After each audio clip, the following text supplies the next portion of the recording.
my friends. How are you today?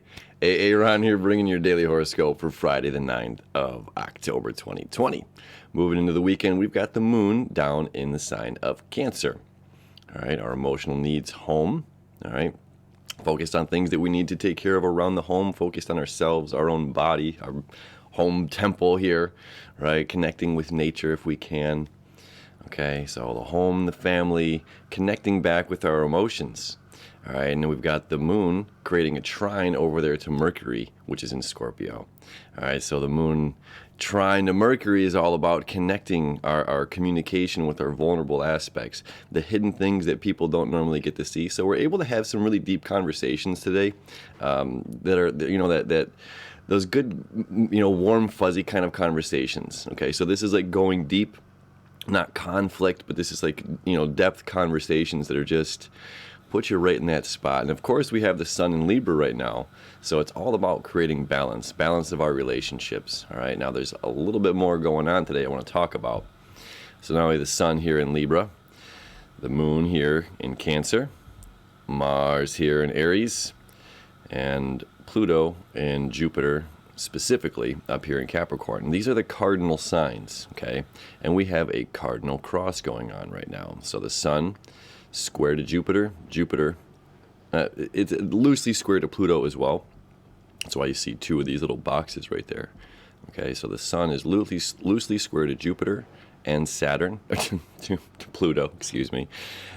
Saturn is exact square to Mars today. Okay, Mars retrograde, and then Mars here is, as the moon moves throughout its day, this square picks up to the moon and Mars as well. Okay, so what do these squares, what are they talking about? What are these squares trying to teach us? Well, we know right now that Jupiter is something I talked about a couple days ago. Jupiter is really informing us about scarcity. Where there is a lack of certain things in our life, we need to bring appreciation to not having it all readily available for us and to us. So it's finding the balance of what we have that's available and making the best out of any scenario. Now, that doesn't mean that the abundance of those things will not come, or this abundance of, of the hand holding or the physical touch or meetings. Some of the friends commented back about that the other day. This is just saying the energy is like, hey, when we have a lack of something, when it comes into fruition, that of which we desire, we can appreciate it that much more. Okay, so this Jupiter square to the sun is allowing us to see that and bring that appreciation into ourselves, or to embody it, to really feel it. Okay, as our moon is here, we're feeling things very deeply. It's not so much the thought, but the feeling. But they're unified today. They're connected. Okay, and Pluto as well is about transformation. Transformation, and out with the old, in with the new, and both in the sign of Capricorn, it's how we govern ourselves. How are we governing ourselves with limitations? How are we governing ourselves to be still allowing ourselves to mold, to be impactful, to be impressionable, okay, and go with the flow and change to bring balance into our lives, okay? Like looking at these three, there's so much Capricorn / government energy, and these three can certainly, as there are outer planets, have the feeling again of the outside authority, the outside world, the outer planets, right? Where our personal planets, Sun, Mercury, Moon, Mars, and Venus here. This can seem like it's this outside energy that's being forceful, or this oppression, or whatever it is, and it's of course they exist. These boundaries or roadblocks that do exist by a government that is part of us but is also separate from us. This exists. And this again is just reminding us to bring the balance into our lives of understanding where we are our own authority and what are we giving our attention, focus, and time to. Okay, now Mars here, perfect square to Pluto today. This is an interesting aspect because Mars and Pluto are of one of the same in a sense. Okay, Mars being a planet of action, Pluto being a planet of active transformation. Pluto is the higher octave of Mars. Okay. So if you know music, it's just like here's a D note and then here's the higher octave of D. So that's the relationship between Mars and Pluto. So they're harmonious planets together. Okay. So when they're creating this square, Pluto again saying change, transform. How are we governing ourselves? Be more disciplined, more structured. You know, where there are no boundaries, create boundaries. Where there's no discipline, create discipline. Okay, and Mars is in a very obedient place because Mars is retrograde right now in Aries. Okay, so Mars is just saying, okay, I need to find the flow. I need to go with it. I need to go with what some of these other energies are suggesting to me right now.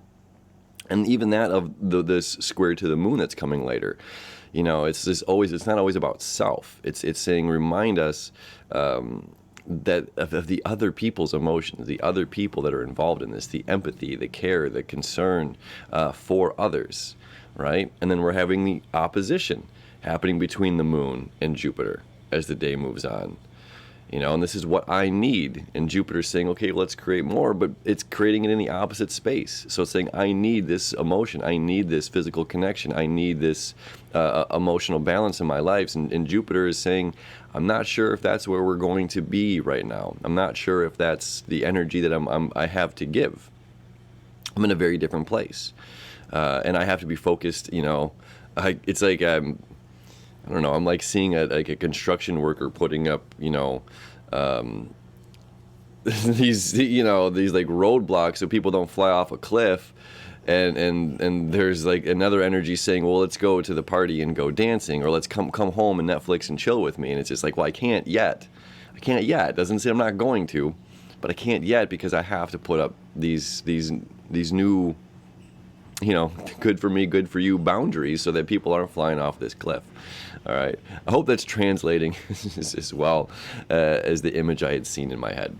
So that's kind of our day. Another cool thing that's going on here, you know, is breakthroughs, money. Okay, Venus being the money planet. It is Friday, it is the weekend, so over this weekend we're going to have Venus creating that trine, easy flow of energy between Earth sign and Earth sign. Uranus breaking up the old, bringing technology into the old, creating something of new traditions, new orders, new, you know, again, new technology. And Venus here is saying this is all about my services. This is all about how I'm giving back to other people. What can I do? What can I give back? And what's the best way to do it?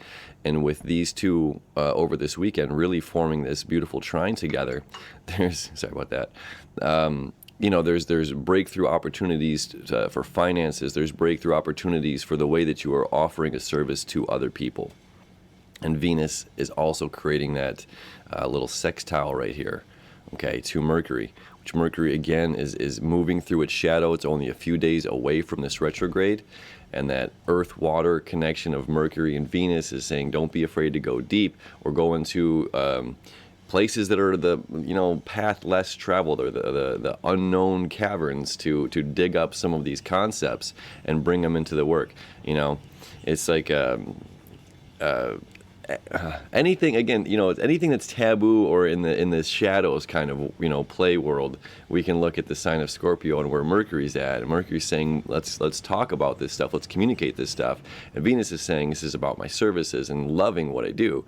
So this is saying, don't be afraid to communicate these darker, not dark, but, you know, the subject's not always talked about, because it can bring a lot to other people. I don't know, for some reason I'm thinking like Tantra is popping into my head right now. It's just like we need that person that you know, the Tantra worker that empowers, you know, healthy sexual relationships or something like that, where sex can be looked at, again, depending on what kind of religion you're in or whatever, it can be something not talked about and bad, like how could you, you know, do this? But at the same time, it's liberating and freeing for other people, because this person is teaching these, you know, holy ways of building and using this energy. All right, so apply that to however it makes sense for you. Okay, it's a start of a beautiful weekend, and of course these septiles, I don't even want to talk about them. I've been talking about them so much. You know, they started yesterday and they're going to continue. through the 23rd of November. So we still have fate and destiny on our side, guiding us. You know, there's some hidden forces guiding us to where we're going, and allowing things to unfold in our lives in a very magical way. Again, things are not happening to you, they're happening for you. So as long as we keep that mindset going on, the magic is going to just continue to open up and flower and blossom for us. So have a beautiful start to your weekend, my friends. As always, thank you so much. We'll see you tomorrow.